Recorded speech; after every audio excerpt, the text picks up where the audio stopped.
Okay, this is kind of a two-in-one video.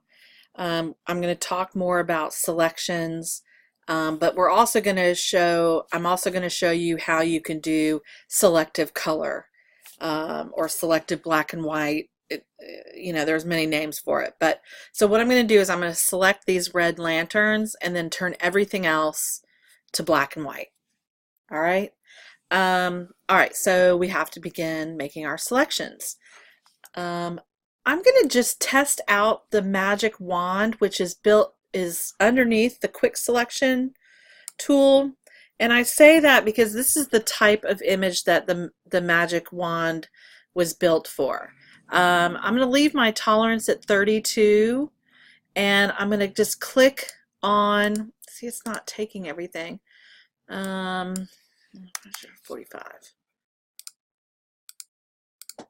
No, it's not taking everything. So that's really not going to work. Because usually the way it works is any color that's kind of similar in brightness and contrast, it will kind of pick up. But I'm not going to do it that way. So, but it was worth a try. So let's go to quick selection, and I'm going to be adding. And so I think in this image, it's going to be easier to select the things that I do want in color. And I'm beginning, you can see, let me zoom in too, because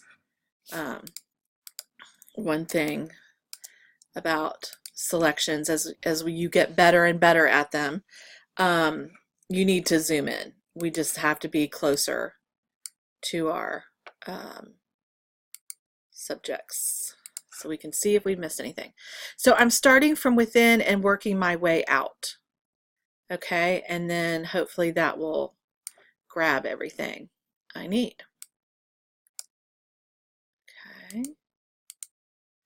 Oops. I need the blue. Boom. And I'm really, I'm going to not worry about the yellow bits because there's so much red in here.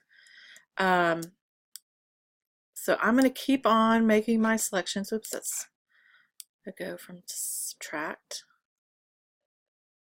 And again, you can see the highlight is not always grabbing. But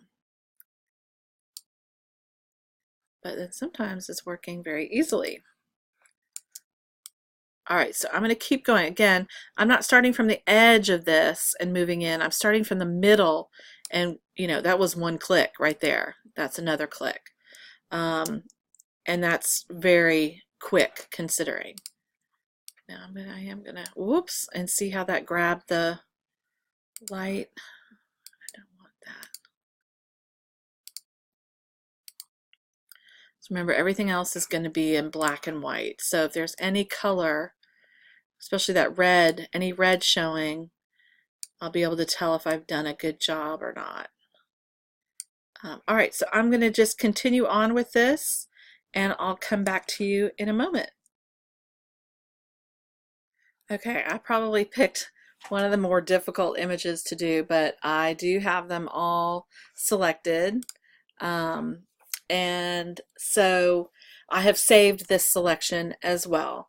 So here's where you decide. The thing that I have selected, I actually want to keep in color because red is really bright along the color spectrum. It really stands out.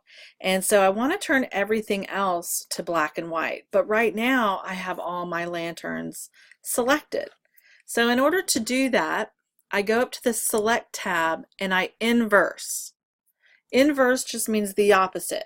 So now instead of having the lanterns selected, I'll have everything except for the lanterns selected. And so now I can convert to black and white. So I can go over to the adjustments, do black and white, and then there's an example. I know I missed some of the small ones, but I got a little a little impatient with them. Some of them have the yellow tassels at the bottom, some of them don't. But here you can see, I mean, that really does stand out. And selective black and white can be gimmicky. It can be one of those things that people do to try to fix a photograph. But it can also redirect people's attention to certain part of your photograph.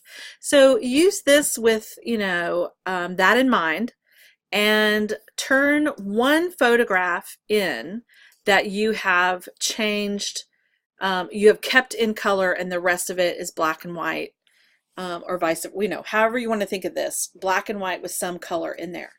And because I've done it through adjustments, you can see my background is still in color. It's just the adjustment I made. And now you have to be careful because I don't want too much. I don't want anything to take away from. That's not really doing anything. Make the sky a little bit darker, maybe. It's kind of nice. Okay, so that's it. So it's just one image that you're doing selective color to. Okay, let me know if you have any questions.